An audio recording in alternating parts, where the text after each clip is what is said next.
Assalamualaikum warahmatullahi wabarakatuh.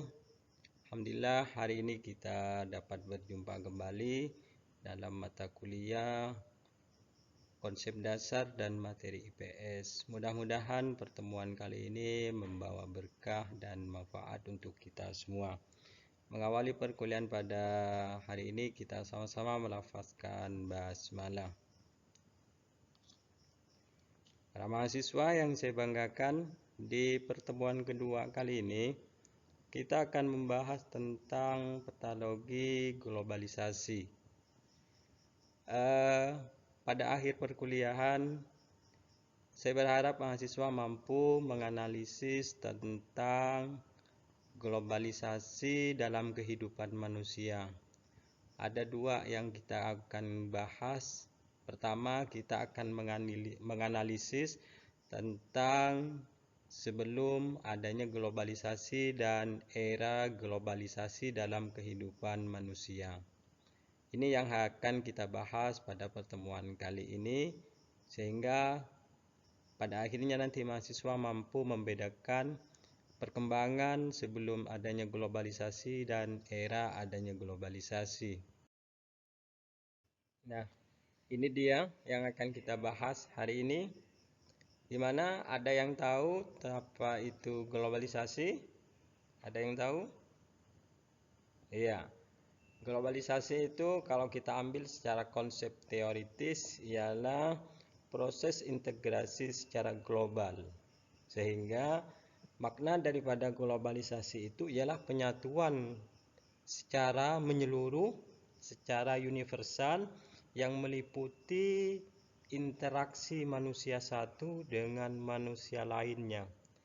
Dapat kita pahami bahwa globalisasi ini merupakan penyatuan dari semua unsur kehidupan manusia, dari semua aspek kehidupan manusia, baik yang meliputi interaksi, mobilitas maupun komunikasi manusia. Kita ambil salah satu contoh misal. Dengan adanya globalisasi hari ini, interaksi manusia itu sudah mulai kemana-mana.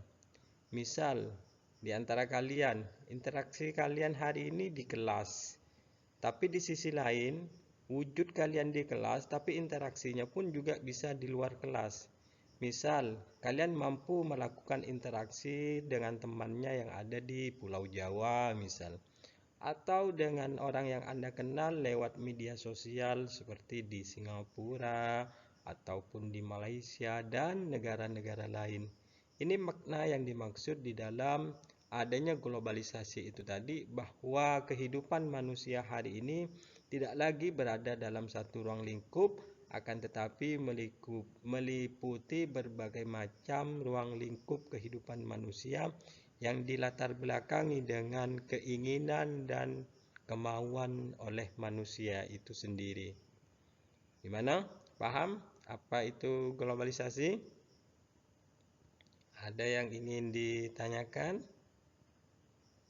Oke, kalau sudah paham, kita akan lanjut ke slide berikutnya. Sebagaimana yang saya sampaikan di awal tadi, bahwa pada materi kali ini kita akan menganalisis sebelum dan era globalisasi. Ini yang akan kita bahas hari ini, aspek-aspek. Yang pertama, kita akan membahas aspek pendidikan sebelum dan era globalisasi. Yang kedua, kita akan membahas tentang pasar tradisional dan modern sebelum dan era globalisasi. Yang ketiga, kita akan membahas tentang alat penghasilan manusia sebelum dan era globalisasi. Yang keempat, kita akan membahas alat komunikasi manusia sebelum dan era globalisasi. Dan yang terakhir, kita akan membahas tentang alat transportasi manusia sebelum dan era globalisasi. Sehingga ini yang akan kita bahas pada pertemuan kali ini. Tentu kita akan menganalisis atau mengkaji fakta-fakta ini atau aspek-aspek globalisasi ini sebelum dan era globalisasi. Gimana? Dapat kita lanjut? Atau sebelum kita lanjut ada yang ingin disampaikan? Oke, kita lanjut ya. Ya, ini dia kita bahas aspek pendidikan. Ini gambar ini menunjukkan sebelum adanya globalisasi.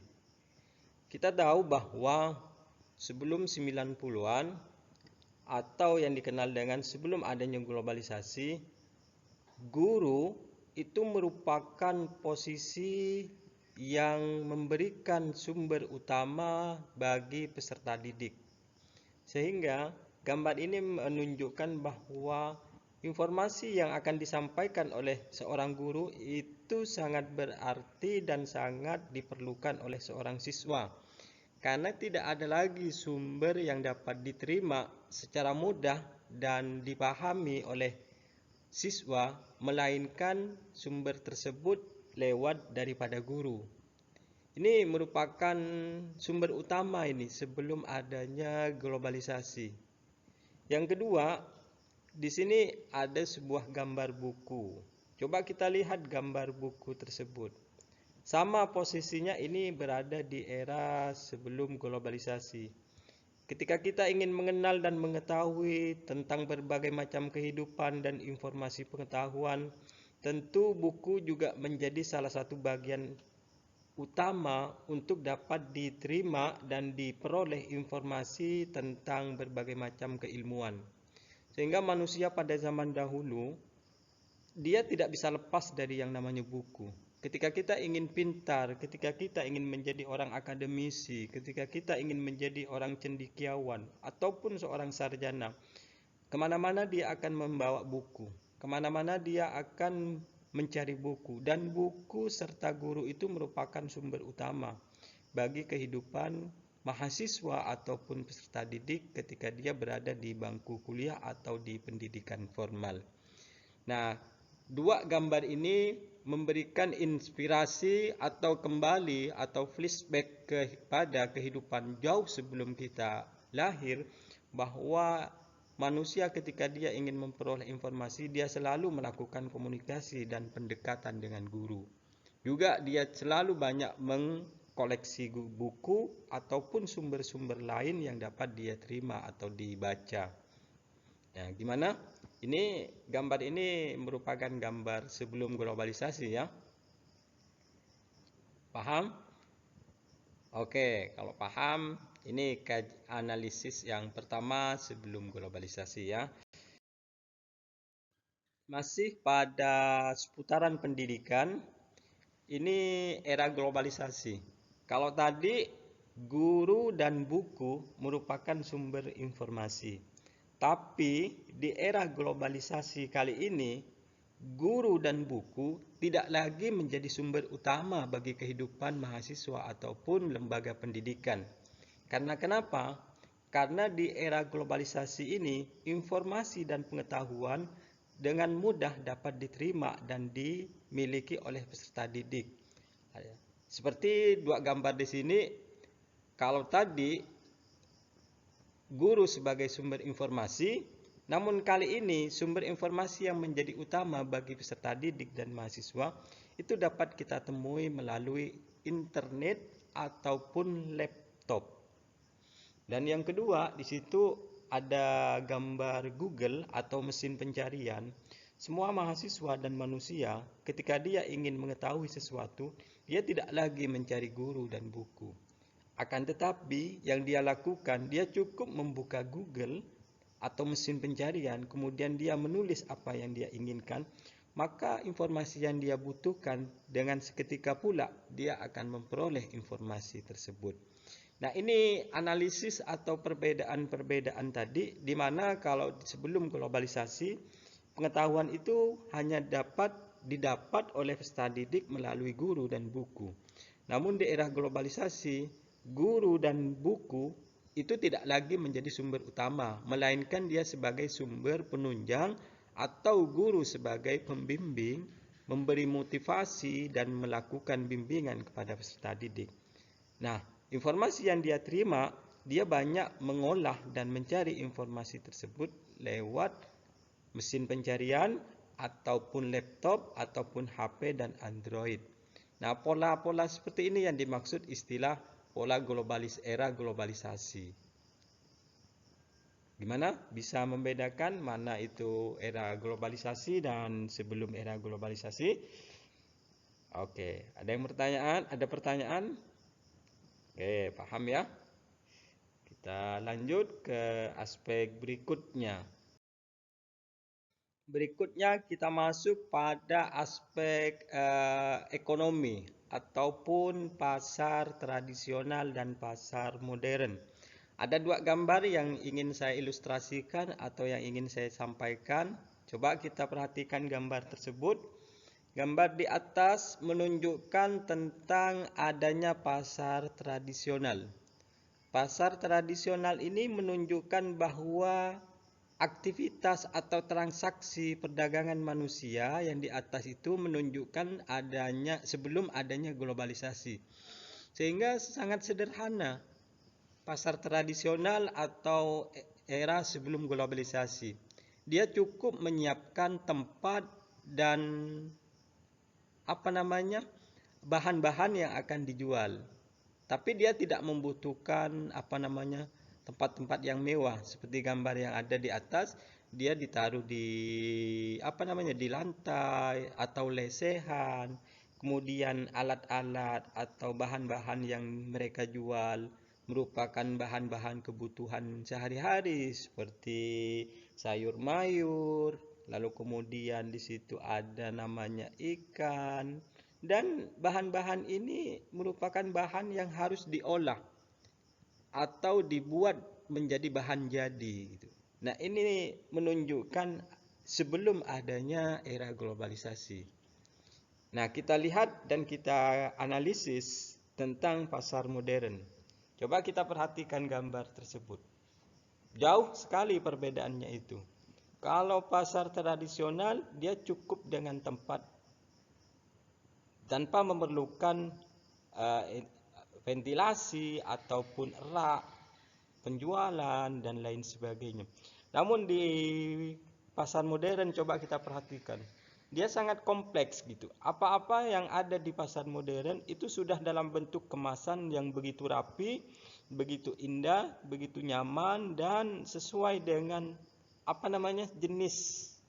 jenis yang akan dia jual. Seperti buah-buahan posisinya ada di paling depan, kemudian dia ditaruh di dalam keranjang.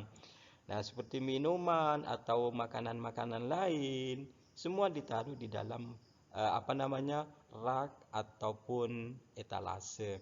Nah, ini dari segi makanan yang mereka jual atau bahan-bahan yang mereka jual itu jumlahnya jauh lebih banyak.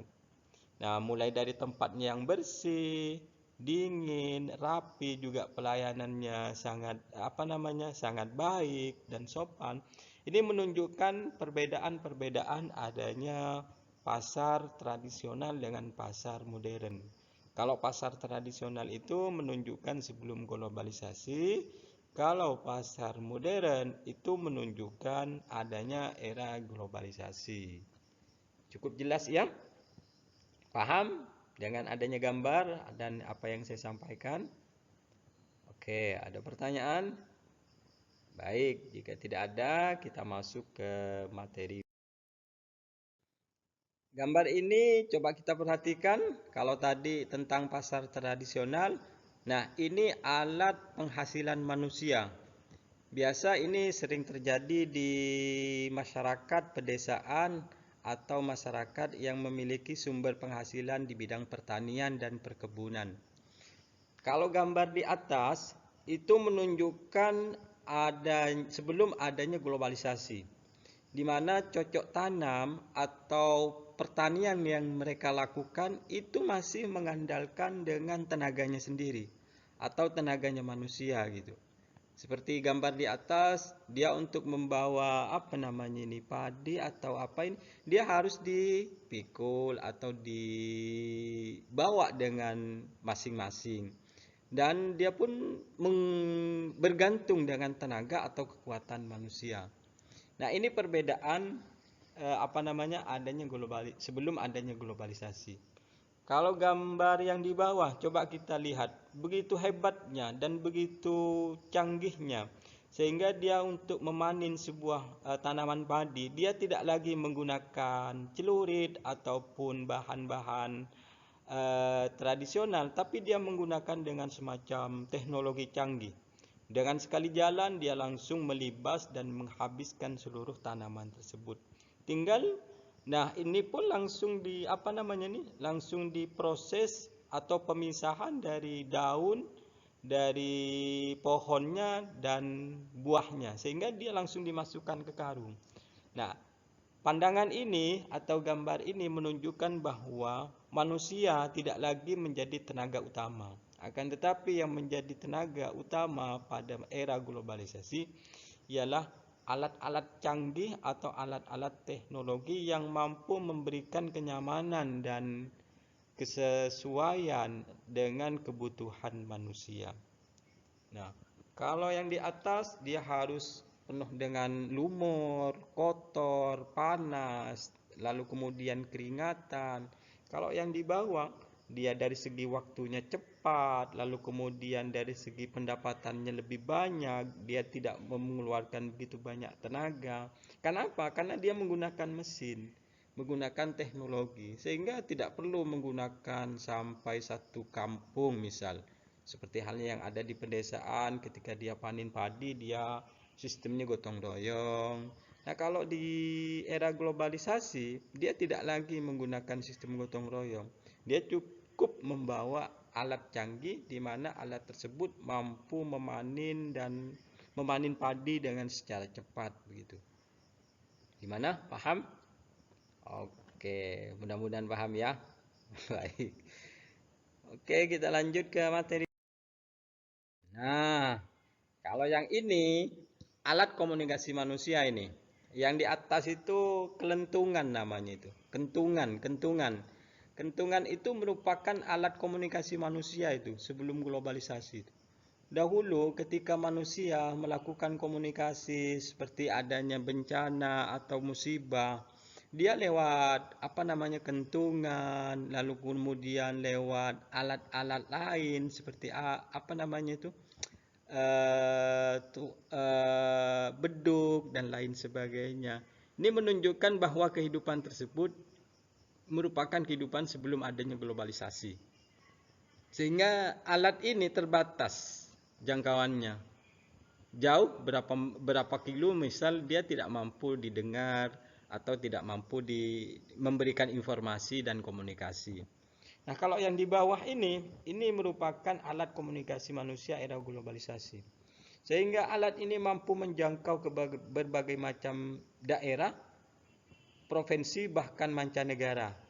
Dia cukup dari rumah, dari kamar, tidur-tiduran, lalu kemudian melakukan komunikasi dengan begitu luasnya, begitu hebatnya gitu. Tanpa harus teriak, tanpa harus keluar rumah. Ini menunjukkan alat komunikasi manusia era globalisasi. Seperti hari ini kita untuk melakukan komunikasi dengan keluarga kita, kayak kalian kan di kampus nih, kebanyakan yang ngekos dan kebanyakan di antara kalian dari berbagai daerah.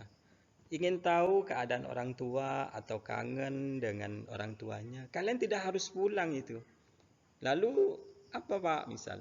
Kalian cukup dengan menggunakan HP, WA, dan menelponnya dan bahkan bisa video call.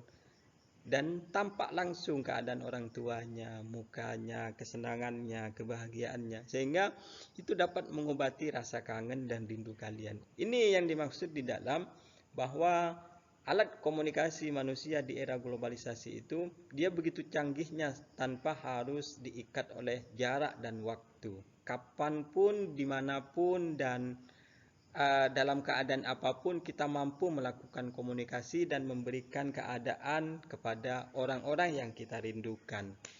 Begitu. Ini yang dimaksud di dalam alat komunikasi manusia sebelum dan era globalisasi. Gimana? Paham? Kalau tidak paham, ini keterlaluan kalian ini. Oke. Kita lanjut ya ke materi berikutnya. Nah, ini aspek yang terakhir nih dalam pembahasan atau materi globalisasi. Gambar di atas menunjukkan tentang alat transportasi manusia.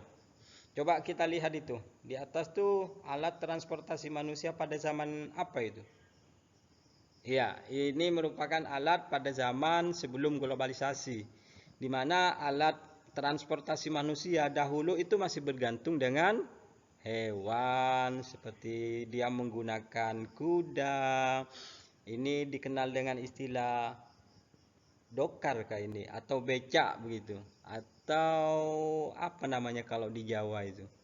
Ada yang kalau di perkebunan biasanya menggunakan sapi yang dikenal dengan garapan sapi. Ini bagi orang Madura misal.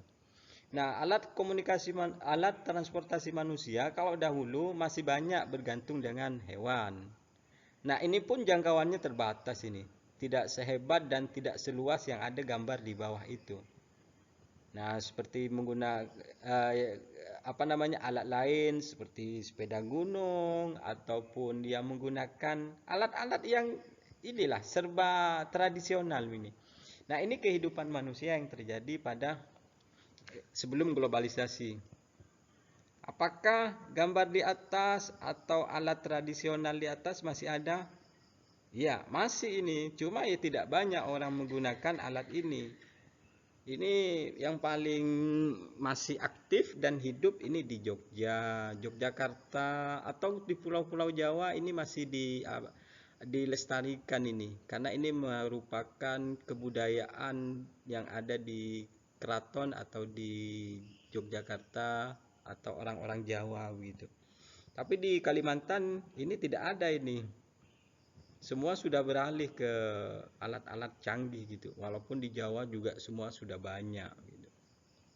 Nah, kalau yang di bawah itu alat transportasi manusia itu yang begitu canggihnya dan ada di era globalisasi.